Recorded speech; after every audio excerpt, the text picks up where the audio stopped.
Welcome to episode 22 of Forest Focus. I'm your host, Paul Wade, with the Regional Public Affairs and Communications Office.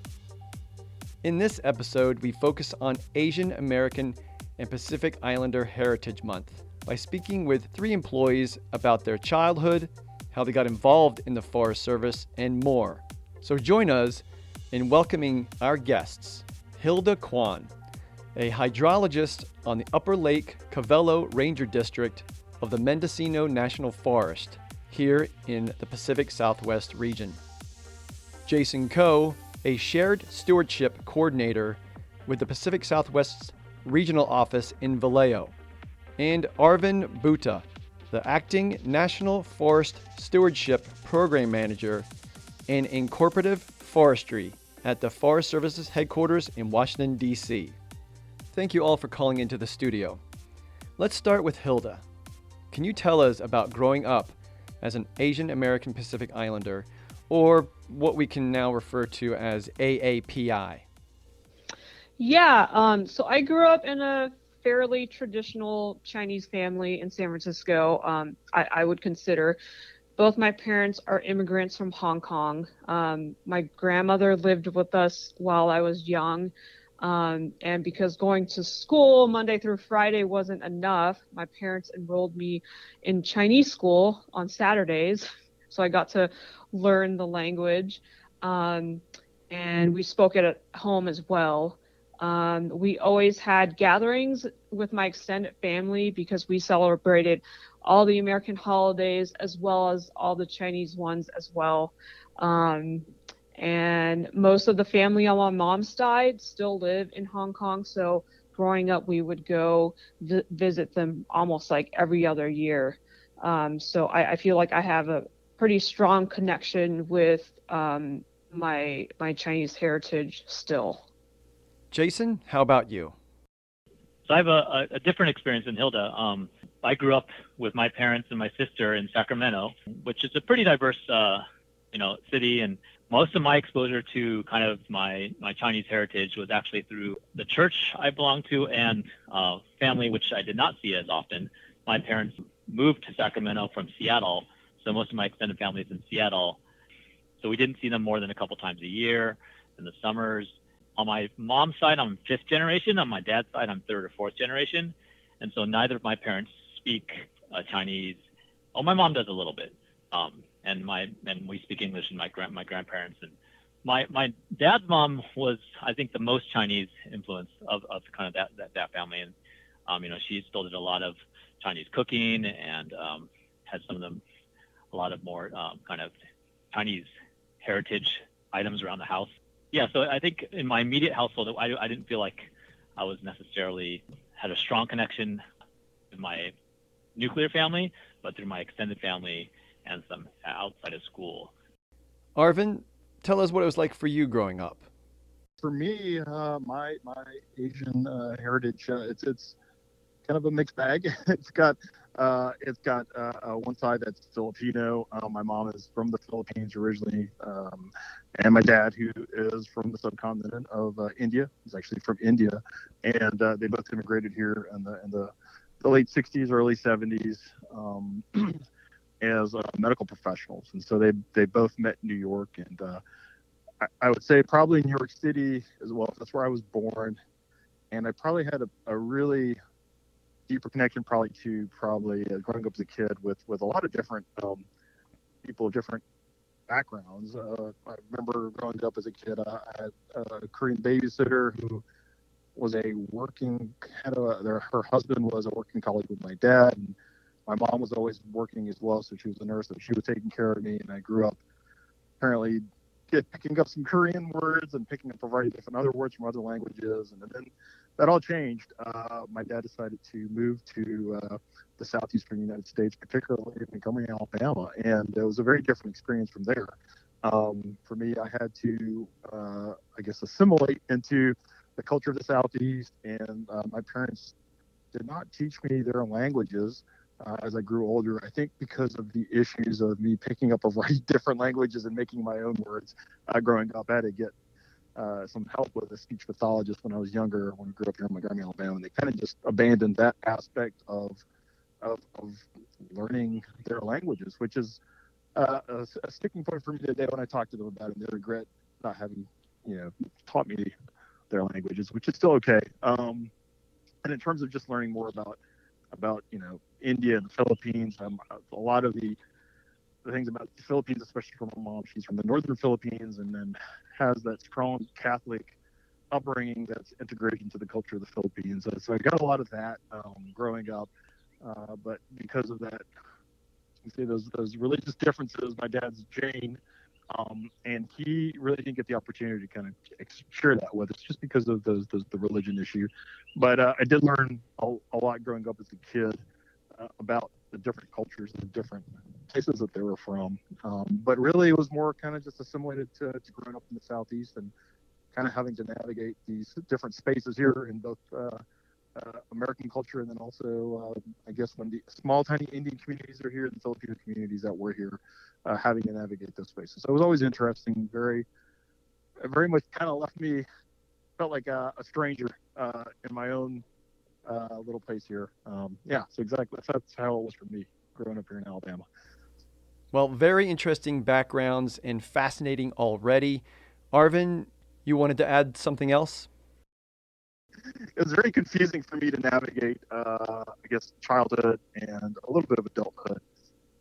Trying to figure out where I fit in, how I fit in, kind of direction in life, and where I wanted to kind of take my career was really not well put together until I got probably into college and figured out kind of where I wanted to go with my career. And Jason, a follow-up to the question?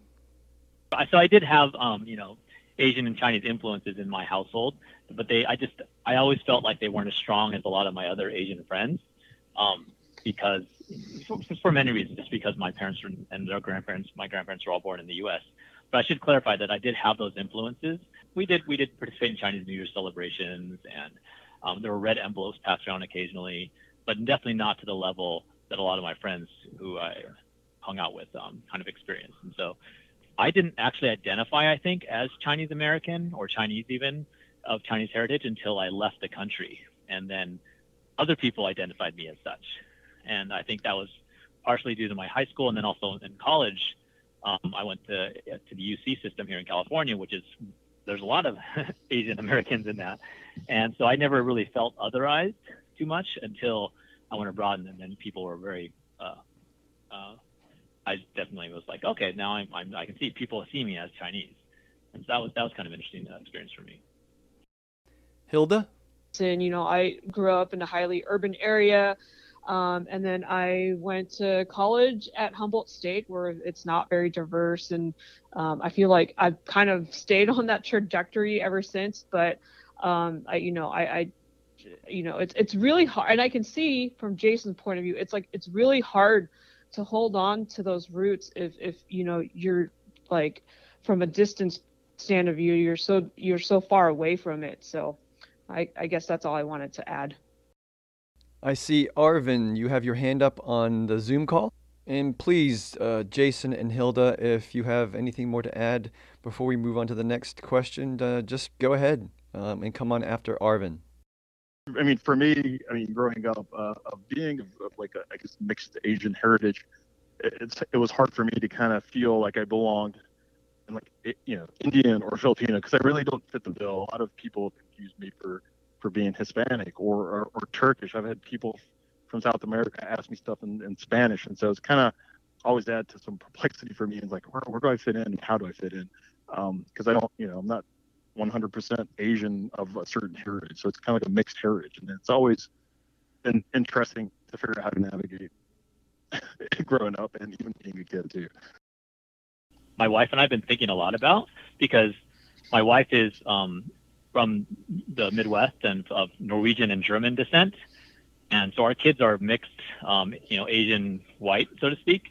And so we're trying to impart to them parts of both heritages, but don't want them to be confused either. So we're kind of exploring this right now with our young kids, and what to pass on and how do they identify. And so hearing your experiences, Arvin, is interesting. Thank you very much, everyone. Now, regarding your careers, We'll start with Jason. How did you get into a job in the land management and natural resources sector? I think where it really started was I grew up camping a lot as a kid. Boy Scouts, with family, with friends and church, and so we grew up in the outdoors, and so did my parents did too. And so it was really strongly instilled to kind of be outside and hiking and backpacking and just enjoying nature. But that didn't really translate to a career option for me. It just never wasn't really in this realm of kind of consideration. I went to college. I was engineering, but then I went undeclared and was trying to find my way, like I think a lot of kids. And I went to history and economics, and then I joined the Peace Corps just to go travel the world. And then I decided I wanted to do international work. But then I started getting in touch with well, what do I really want? What am I passionate about? And, wherever I went, and something I really missed in the Peace Corps, I was in Mauritania, which is like 99% desert, was kind of being outdoors in the forest. And, for me in California, that was the Sierra Nevada and the North Coast for the most part. And so I realized that I really wanted to work in kind of that forested environmental sphere. And so I kind of combined that to my international kind of foray and that to kind of trying to get a master's degree that kind of combined the two in international environmental policy. And I got a internship with a U.S. embassy doing that kind of work in Congo, in the Democratic Republic of Congo. And then I got a job doing with a contractor or private sector in D.C., supporting U.S. government work, doing that abroad. And then found my way into Forest Service, doing that for the Forest Service international programs in D.C. And then finally my wife was looking to go back to school. She wasn't my wife then, but my then fiance or serious girlfriend was looking to go back to school in California, which was where my parents and sister are. And so I was like, oh, this is great. And so I was able to find a transfer out here to Region 5 and now be really grounded in kind of, managing resources in Region 5 outside of just policy. So that's kind of my circuitous route to where I'm at. But I'm really happy. It's so great to be working in land management on places that are meaningful to myself, sustainably managing them for the future and my kids and everyone's kids and all the different kind of decisions that have to go into that. I think it's fascinating and I really like the public service aspect of it all. So I'm really happy and proud to be working for the Forest Service. Arvin, how about you? Yeah, sure thing. So for me, it was kind of accidental in a way. I was really just wasn't sure what I wanted to do in college. I was undeclared for a good while as well. Thought I'd wanted to go into industrial design. I really used to draw a lot and like, oh, you'll be a great architect or something like that. I was like, industrial design seems pretty cool. And just wasn't doing it for me. And so growing up as a kid, my parents were always like, you're going to become a medical doctor. And I was like, okay, I don't know what I'm going to do. I'll just go take some biology courses. And just by accident, I took a summer course and it was called Natural History of Vertebrates. And I would have to say that course got me hooked into what biology was all about, into the evolution, ecosystems, all that. The whole entire ecology area of biology was just really pulled me in, and I got hooked. And from there, I started taking a whole bunch of other courses that I didn't know I could take, and that really got me out into the outdoors. I had no knowledge whatsoever of the outdoors prior to that. I never really got the opportunity to do that with my parents. They had no idea about what was here in the Southeast, for example. And I had some really bad allergies and asthma as a kid growing up. And so they really limited my opportunities to get outside. There's always that fear of me getting an asthma attack. And I had numerous asthma attacks growing up as a kid. And so getting that opportunity to kind of just be outside, I was like, wow, this is a whole different world. And getting outside of that bubble of where my parents were saying, you can't do this, you can't do that. And I'm like, wow, this is really cool. And so that kind of just ignited everything in terms of my passion for ecology.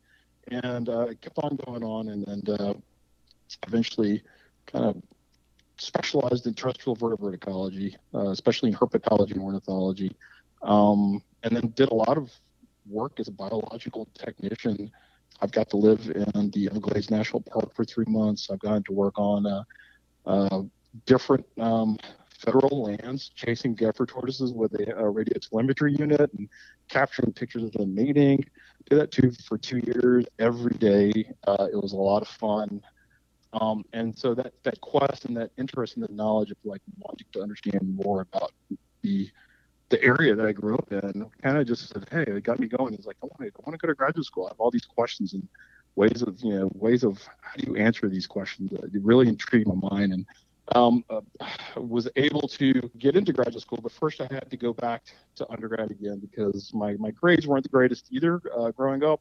For my first time in undergraduate school, because I was also trying to learn the lay of the land socially as a kid. So it took a little bit of maneuvering, but finally, when I got my head on straight and I knew where I wanted to go, I ended up going back and getting an undergraduate degree in environmental science and geography, and then that kind of led me into graduate school, and I got to get my master's and my PhD. And then do a postdoc, all in natural resources, all with some points touching into land management. And so it was really cool. And I never knew the opportunity for the Forest Service would be there. I'd always heard about it, but it just was never on my radar. My thoughts were like, oh, maybe I'll get a job in the federal government working with the USGS, or the Environmental Protection Agency, USGS being U.S. Geological Survey. But I'd never thought about the Forest Service, and I never realized the connection that I had to the Forest, especially close to the university that I was at. The Tuskegee National Forest is actually right next door to where I did my undergrad, and I would go out there doing a lot of herpetological work and just having fun in the streams there, collecting data and looking at stuff for classes that we did. Yeah, that's where it kind of went from there. And honestly, it got to the point in the economy where I was like, oh, I might not be able to get a job in academia. It's very tough. Don't know what opportunities out there in the natural resources world. And I was actually looking at a position with one of the intelligence agencies, and I actually was waiting for that to come through with the security clearance. And then I applied for a demo job with the Forest Service, and lo and behold, and I got it after an interview. So I was like, well, do I go do intelligence work, or do I go to do something that I'm really passionate about?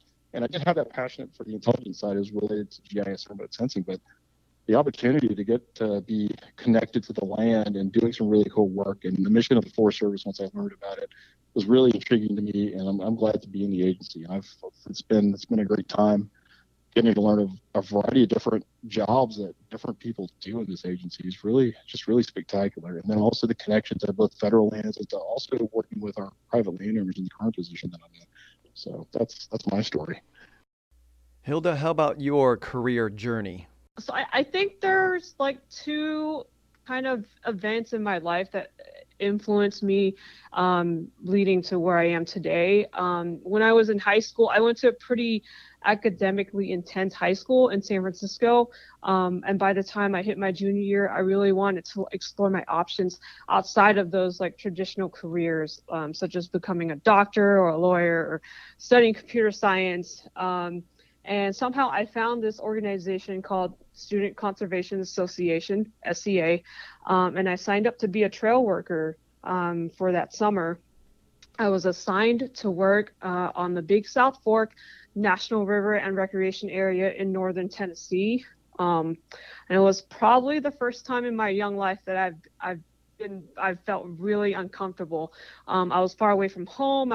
The surrounding communities were extremely rural, and we lived out of a tent for a month during the heat of the summer.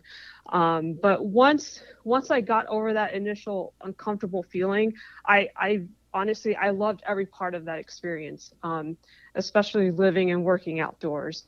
Even the misery of the southern humidity or doing backbreaking work just didn't bother me. And I think that was one of the times when I knew that I wanted to pursue a career in natural resources. I didn't really know exactly what that meant at that time, but I just had an idea of like where I wanted to see myself, and it was like outside in the woods working. So senior year in high school, I applied to a number of colleges and decided to go to Humboldt State and study forestry. I was lucky enough to land a seasonal job as a hydrologic technician after my first year, and I had a really awesome mentor who kind of hooked me on to the Forest Service, and she offered me the opportunity for a SCEP position.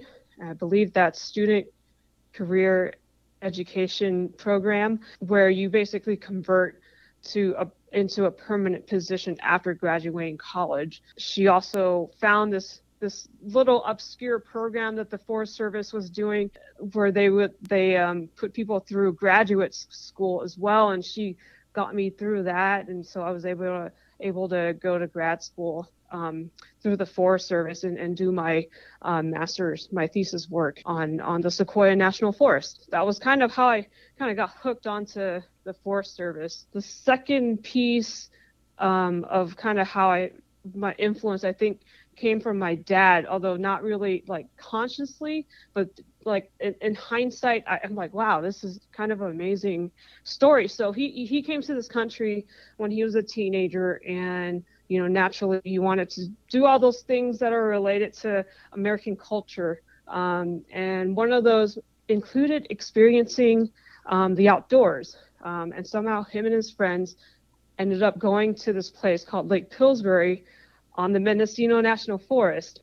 And growing up, we didn't go camping as much like Jason did, but when the couple times that we did go to Lake Pillsbury, and coincidentally, that's the piece of ground that I work on today. So I feel like it's kind of special being able to kind of come around full circle on that.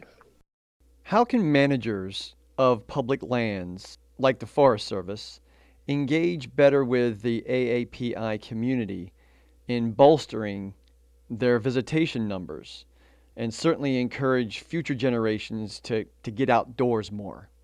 Let's go with Arvin. Good question there. It's like, especially from growing up in the Southeast, most of the denser areas that have higher Asian Americans or and Pacific Islanders are mostly going to be in your bigger cities like Atlanta or like Charlotte, especially also in the D.C., Maryland, Virginia area. But in saying that, though, I've seen a lot of people who are of those heritages out and about in parks and city parks, and even in, I would say, your national parks that are in the Southeast. I've also seen out west as well. And it's just like, I'm not quite sure. I guess it's just building a better awareness so that when people do come to go visit some of our federal lands, especially with the Forest Service, is like, how do we engage with those people that are visiting? People are aware of, like, when they go to a national park land, they know that if they're in a national park, they identify with that symbol of the National Park Service. They know where they're going, they know where they're at, and I think that's maybe something that maybe we're missing. And this is maybe even just general on top of just the AAPIs that are out there that are checking out our lands, is making that connection maybe through communities, and then also having that brand awareness of that symbol of the Forest Service, with the people that we're working with. And then when they see that symbol, it's like, oh yeah, Forest Service, I know that land, and I know those people, and I know the agency. And so just building that awareness and working, I guess, to do that would be more engagement with communities. I'm thinking about our cities, where we can engage with some of those communities in the cities and talk about the urban landscape and forests, and then also, some of the people that are owning lands nowadays, forested lands, are coming from the cities, and some of them are probably of Asian American or Pacific Islander heritage, and so it's an opportunity to connect with those landowners as well, and show them why their forest land that they've got really matters. Or even with those people who are in agriculture and maybe have a small area of those lands as forest, connecting with them in that way, showing the importance of what we do and the work that we do. But then also in terms of recreation, getting out there and just having that awareness that when I do hit a visitor area, this is Forest Service land, and this is a cool agency, and we have a lot of cool things to show, from going out there to see some beautiful waterfalls in Oregon, hitting the bristlecone pine forest in the White Mountains over there. I can think of in the Inyo National Forest, and Mount Whitney, recreating there. And then, when you're wanting to hit some of the ski slopes across the West in Colorado and other places, and also out here in the East, where you have parts of the Appalachian Trail. So those are the things that I think about, is how do we build that brand recognition within our communities, not just the AEPI, but other ones as well. Hilda, same question. So I think Arvin is spot on in terms of outreaching to those communities, especially in, you look at where the majority of the AAPI communities are, where the people are, they're in those urban, suburban areas. And I think part of why they don't know about national forests and the services that we provide is just because we don't necessarily outreach to them as much as we can. And I think, by targeting those areas, that'll, it takes time, right? You can't just do one event and have the whole community like buy into what we do. I just from my personal experience over the last couple of years, doing these specific outreach events, in Chinatown, San Francisco, or during some of these cultural events where we've had a Forest Service presence there, and not just explaining to them that, hey, you can go, hike and camp here, but we also provide, clean water and fresh air. Everyone likes those things, right? So just not only in terms of visitation, but also some of those benefits that people don't think about every single day. And I just want to add that having, if we're going to target a specific group like AAPI, having translated materials is so important. And that's something that I've worked with our civil rights group in developing some translated materials on, who are the Forest Service, what do we do, and then having that information that we can give people who, may not speak English, but they can take something and they can read. So I think that's really important for us to kind of look beyond our traditional methods of outreach, and kind of stealing some ideas from the Park Service almost, because they do a really good job at getting the word out who they are, and getting people interested in visiting their lands. Jason, how about your thoughts on engaging with the AAPI community better? Yeah, I like what Arvin and Hilda said. I think it's spot on. I mean, honestly, from my perspective, and I have a pretty limited one to California, I guess at this point, is especially for the Bay Area where I live. I mean, if you go up to the national forest that the Bay Area has access to, I feel like there's a pretty significant amount of Asian Pacific Islander populations out recreating in being in the outdoors. That being said, it's also important to recognize that the AAPI community is pretty diverse, right? I mean, it can include people who are ethnically Turkish, to Indian, to Japanese, and everything in between. And it's a very, very broad community with a lot of different languages and a lot of different cultural identities. And so I think I don't know that how what the breakdown is, but I'm sure there's opportunities to increase awareness of visitation opportunities that are more specific to certain parts of the AAPI community itself. And maybe those values aren't always, like Hilda said, camping or recreating, but the other values that are important to them in being in urban communities, like clean water, conservation or biodiversity, conservation, etc. Yeah, in general, I also Forest Service. I was thinking about it because, when Hilda, when you were talking about your place identification with Pillsbury Lake, is with Pillsbury Lake, right? It wasn't with Mendocino National Forest, and I think that's probably in contrast to a lot of other folks who identify with a national park. It's with Yosemite National Park, right? It's not going to be with maybe with Tuolumne Meadows, but it's not going to be with a specific place within the park. And I think that's just due to the nature of how Forest Service manages lands. We're a much more dispersed management presence across the landscape. And therefore, I think when people go to visit, they don't visit the Forest Service, they're visiting such and such lake or such and such campground. And that's where they identify. And growing up camping in California, monthly, I never knew I was going to Forest Service land. And if I did, it didn't impact me or didn't resonate that this is Forest Service land. It impacted, I was going to Sly Park or going out to Elephant Back, we're going to different places. And so, that's, I think, a general kind of challenge I think Forest Service probably acknowledges in comparison to some of our other land management brethren. Yeah, I think the language thing, and it's going to be really important to kind of understand kind of what are the vectors to reach those communities and what's important to them. And I think that it being so broad in terms of who's included, will make it a challenge, but I think it's worth it, because I think we need to remember that as managing public lands for the public good and for the public, that the public isn't who's coming.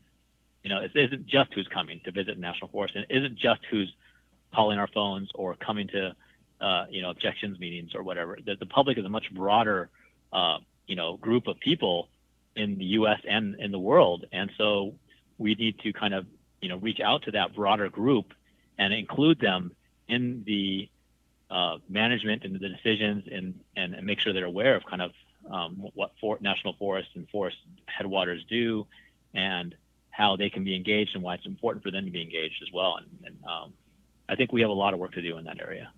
Jason, you make some very good points there, because it isn't all about recreation. We are a multi-use agency, so there are a lot of things that directly affect people's daily lives coming from the Forest Service. Okay, any follow-ups? Hilda, I see you have your hand up, and then, of course, Jason and Arvin can come in at any time after that. I think there's, and this is like the tough part, I think, of this whole process is understanding,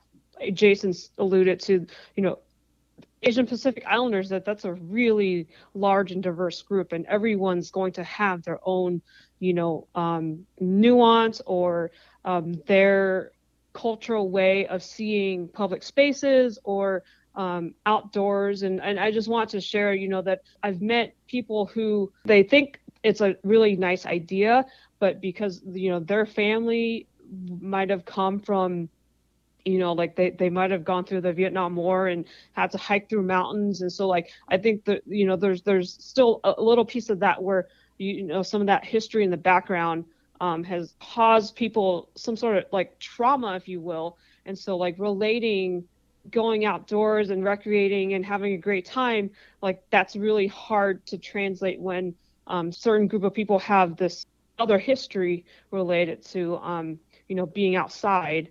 So I think that's something that, we also have to try to navigate as well, because I think it affects everyone differently. With where Hilda was going, is kind of where I was going as well, as unraveling the differences in cultures across the AAPI, this realm, right? I mean, it's such a huge area, and this is not just for the AAPIs, but I think it's for other people of other heritages too. Is like, how do you engage those people? And I think, we do have, the beauty of this agency is that we do have, usually think of people who are foresters and ecologists and hydrologists and all that. But we also have sociologists, and we do have some anthropologists. We have urban foresters. We have landscape architects. We've got planners. We have people from a broad variety of different backgrounds and disciplines.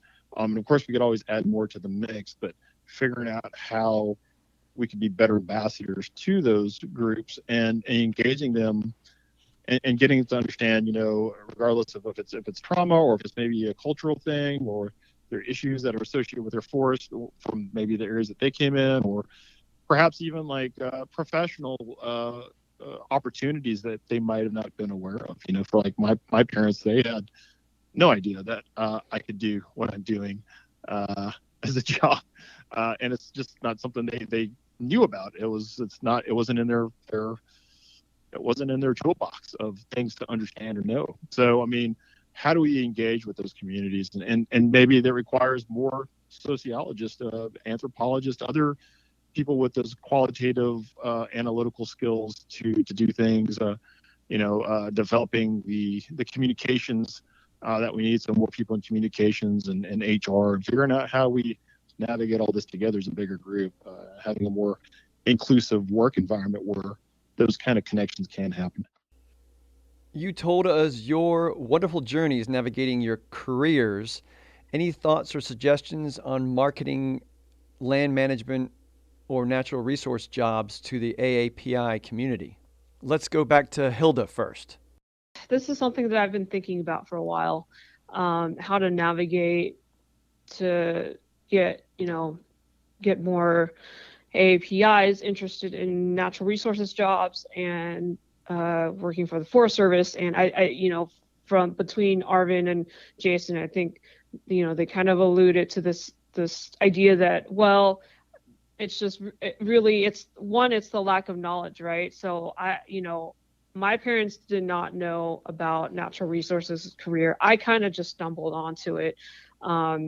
thinking about it a little more, I think, if the Forest Service really wants to start to have an impact, I feel like our efforts has to be a multi-generational effort. And what I mean by that is, for a lot of the first and second generation families, grandparents are usually still like really active, with the rest of the family, obviously.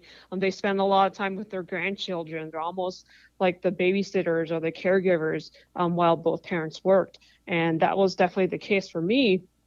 And so I think that older generation really has a strong influence over that younger generation.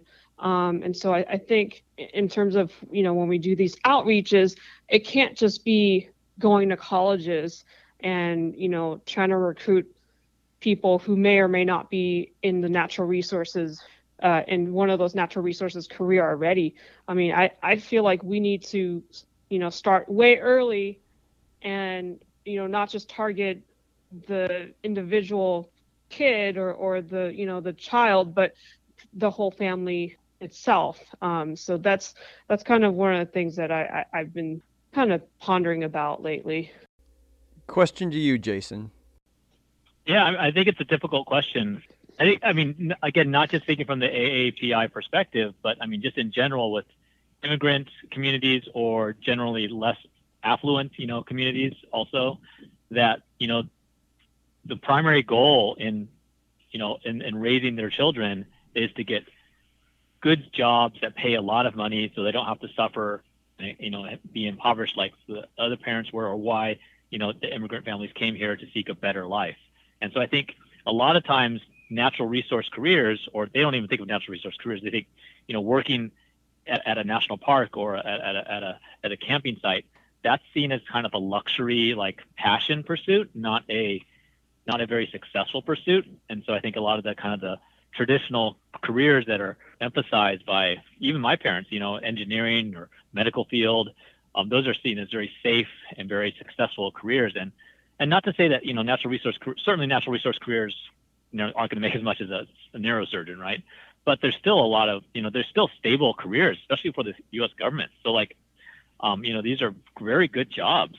But I think so just kind of, there's that communication piece needs to kind of be connected with, maybe like Hilda was saying, with kind of the whole entire family saying like, hey, this is a government job that you can do something that you're passionate about, be outside, but also, be contributing to the betterment of the community or of the state or or the world, what have you. It actually it's kind of something else too. I mean, I heard this kind of casually, and I don't know the exact statistic, but someone told me that at one point that like 30 years ago, people joined the Forest Service to be out alone in the woods. They wanted to be, have freedom and be outdoors and just be alone. And now it's shifted a lot towards people join the Forest Service because they want to save the world, or for climate change or wildfires or what have you, right? There's this kind of greater good aspect to it. And so I think yeah, how you reach and promote why you're joining the Forest Service, I think we need to kind of really look at kind of, it's not just the reasons that you might think of initially or that why you might have joined, but like really trying to understand what is important to the community and what are their values and for them and their children, and then seeing where there's a match with a career in the Forest Service. And, because like I said, I didn't even know there was a career possibility in here. I didn't think it was a really viable career. Thought kind of like, there's quote unquote outdoor bums who are kind of like, hiking around and living out in their backpacks. And that was my idea of like a natural resource career. I didn't, think there was actually professionals. It wasn't even on my radar. And so how do you improve that misconception amongst young people, especially young people who might not have been exposed to it through their own parents, or their folks who are in their spheres growing up. Arvin, final question to you. This is a very multifaceted approach to doing all this. There's a lot of different ways that we have to figure out how to build these pipelines, not just within the Forest Service, but just within the natural resources community. And that goes from like what we were talking about earlier with bringing in the families and making those connections with the families, having that, K through 12, public and private education that's around, making sure that that's something that's pushed, the understanding of Earth, and people getting a better grasp of the sciences and earth sciences and natural resources and geosciences and all that. So building that support pipeline by starting out early with K through 12, also working with families and getting that communication out there, having people in leadership positions, not just in the Forest Service, but in other agencies that are land management based, and also other organizations, be it nonprofit or private sector, where they can see leaders in those organizations as well, up at the top, and seeing some familiar faces in those spaces helps, I think, a lot in terms of also adding to this multifaceted discussion we're having, where you've got to have that support there as well. So there's a lot of different angles and approaches that I see that we would have to take to build that pipeline into the agency. And then also providing opportunities for people within the agencies to move up, or even coming in at mid-career. I mean, I came into this agency mid-career. I didn't start, out in the field. Although my background was out in the field, it just wasn't associated with the Forest Service. And so, how do you provide, those opportunities for growing a career in the agency, also showing them is like, yeah, you're not going to always be out in the field, but you'll also be behind the desk, get to do a lot of cool different things. The interaction with community is there. Just trying to show people the different positions and career options you have in this agency. I think it's really cool. And I think if people see that and are made more aware of it through whatever we do through public relations, social media, I think that does help too. So like I said, there's a very broad, multifaceted approach that we need to take in terms of building these pipelines, bringing people in. And this is just for not just for APIs, it's for Hispanic and Black communities as well, and even white communities too. So it's like, how do you do this? How do you do it in the urban environment? How do you do it in the rural environment? How do you make those connections? The beauty of this agency too is our national forest systems, where people get to go out and recreate, but then also cooperative forestry, where we provide programs to urban and urban areas and also to rural areas, and making those connections with the public that way. We have a research and development group that can probably provide some really cool research and better understanding of the science behind stuff. So yeah, there's so many different ways of approaching this. It's of course not one magic bullet, but it takes several different ways and several different approaches, I think. One more thing, I think Arvin mentioned it, but I just want to put an emphasis on it. I think that Forest Service could really do a much better job about communicating the diversity of jobs that we have within the agency. And so it's not just recreation or forestry, but there's a whole bunch of, geological science or science positions. There are engineering positions. There are financial, budget administration. There's a lot of different jobs in the Forest Service, and focusing not just on the College of Forestry at schools, but also some of the other schools, from other disciplines. I think there's a lot of different, I think that's something important to communicate. Yeah, I did have one last thing I wanted to add. This is kind of coming off the heels of what Arvin was just talking about. I think one of the things that, we do have to, if we were to follow through and, if the agency were to try to develop some pathway or plan, I think one of the topics that should be discussed is where we work geographically within the Forest Service. We of course we have regional offices and with the Washington office that are located in more densely populated areas, but a lot of the field offices are located in remote places where there isn't always that great of a diversity. And talking with some of the few college students that have reached out to me, that was kind of one of the common I don't know, concern is the right word, but one of the common questions that they had was like, well, how's it living in a town of 1,000 people? Is it are they all racist? Are they are they going to look at me funny? So I think those are kind of the realities that we're looking at. There's really no easy way to approach it, but I think those are some of the hard conversations that we need to have at some point. Yeah, I was going to agree with that. That's something that since I've been with the agency, and I've only been with the Forest Service for 7 years, but it's something that I've heard time and time again. Not just from APIs, but from Black and Hispanic employees as well. It's like, how do you build that just a comfort in the community that's very small. How do we engage with those communities and bridge those connections so that that the comfort levels for both the employee and for the people that are in the city are good. They're cool. They understand how, like, it's an opportunity to learn from each other, I think. And that is something that Hilda brought up is very important. Those kind of tough conversations, and how do we approach that? Because that also leads to, in terms of our retention of those employees, we don't want employees leaving if they have bad experiences. And of course, those kind of bad experiences nowadays with the internet and social media and a lot of different things can have a cascading impact that that wouldn't look good for an agency. So we need to have better approaches in how we would try to do that, I guess. I mean, I could say personally, I personally feel my career is limited within the Forest Service. Like, I would not.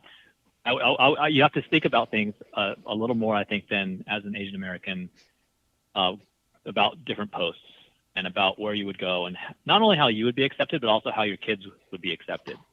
I think when you go somewhere, and Hilda, I mean, I think you probably have the best perspective out of all of us, at least in our current positions. And looking at, for example, I'm looking at ranger details or other details, and it's like, well, I just have to think about it a little more about, well, what's this community like? And not that the communities are racist, but it's more difficult and for an Asian American or a minority to go to those communities and feel accepted or not otherized by that community, but not intentionally, but just that's what happens.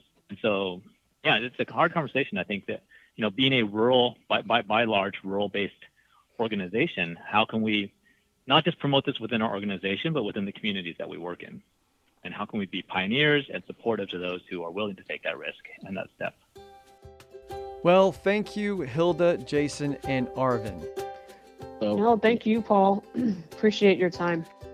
Yeah, thank you, Paul. No, it's just cool that there are these podcasts out there like that. You made the show's focus on Asian American Pacific Islander heritage interesting, engaging, and eye-opening. We look forward to sharing more spotlights on our amazing, diverse employees here on the show, our website, and social media accounts. Thank you for listening. To learn more about this show, share it, or hear our other episodes, please search Forest Focus Podcast. And if you have questions or suggestions on a topic of area of expertise you would like us to feature, please email us at sm.fs.r5ffpodcast@usda.gov. Until next time, enjoy your public lands. And remember to recreate responsibly. Know before you go, and learn what you can do to prevent wildfires. Take care.